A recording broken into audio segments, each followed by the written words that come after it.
प्रधानमंत्री किसान सम्मान निधि योजना की अगली 13वीं किस्त जल्दी आने की संभावनाएं हैं, लेकिन उससे पहले सरकार के अनुसार प्रधानमंत्री किसान सम्मान निधि योजना में ई-केवाईसी और आपका लैंड सीडिंग और आपका पीएफएमएस बैंक स्टेटस में सही होना चाहिए। तो जिन किसानों का लैंड सीडिंग नो लिखा रहा है, जैसा कि आप देख सकते हैं इस किसान का लैंड सीडिंग नो लिखा रहा है, तो ये किस तरह से सुधार करवा सकते हैं, चलिए आपको इस वीडियो में इसी की जानकारी देने वाला हूं। आप मात्र 5 से 7 दिनों के अंदर इसे सुधार करवा सकते हैं, नहीं तो आपको पीएम किसान योजना की अगली किस्त नहीं मिलेगी।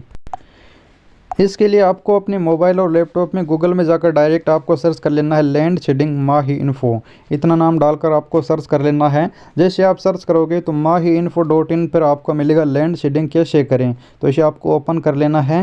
तो ये कुछ इस तरह का इंटरफेस आपके मोबाइल और लैपटॉप में खुलेगा।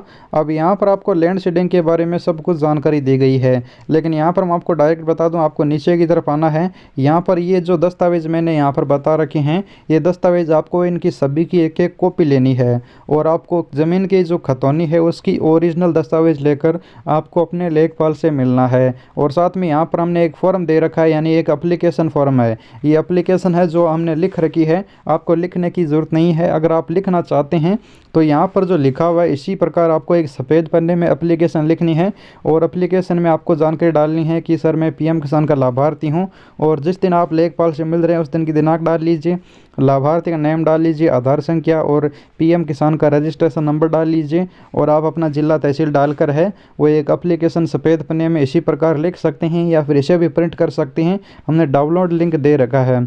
आपको सभी दस्तावेजों के साथ ही एप्लीकेशन अपने लेखपाल को देनी है और लेखपाल आपकी जो ज़मीन की खतौनी है यानी जमाबंदी है उसे वेरीफाई करेगा। सिर्फ आपको वेरीफाई करवानी है, बाकी दस्तावेज वो वापस दे देगा।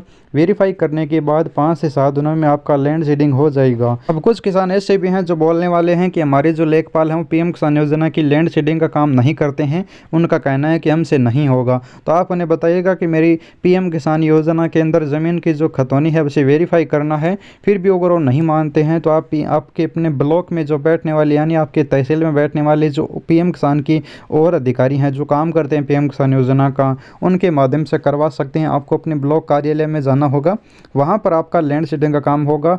सबसे पहले आपको अपने लेखपाल से ही मिलना है। अगर आपका लेखपाल मना कर देता है फिर आप अन्य जो ब्लॉक में बैठने वाले कृषि अधिकारी उनसे मिल सकते हैं। इसी प्रकार आप 5 से 7 दिनों में करवा सकते हैं।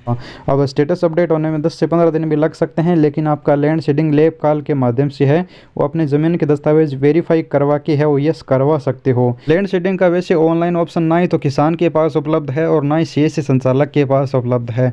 अब आप कहीं भी जाकर लैंड सीडिंग नहीं करवा सकते, सिर्फ और सिर्फ पीएम किसान योजना के जो सरकारी अधिकारी होते हैं, लेखपाल और जो अन्य ब्लॉक में बैठने वाले अधिकारी, उनसे वेरीफाई करवा के ही है आप पीएम किसान की लैंड सीडिंग यस करवा सकते हैं। अभी जोरों शोरों से लैंड सीडिंग का काम चल रहा है, तो जल्दी से जल्दी लैंड सीडिंग करवाइए, अन्यथा आपको अगले इसके वंचित रह जाओगे। उम्मीद करता हूँ जानकारी जरूर से लगी। वीडियो को लाइक करना, चैनल को सब्सक्राइब करना। धन्यवाद किसान मित्रों।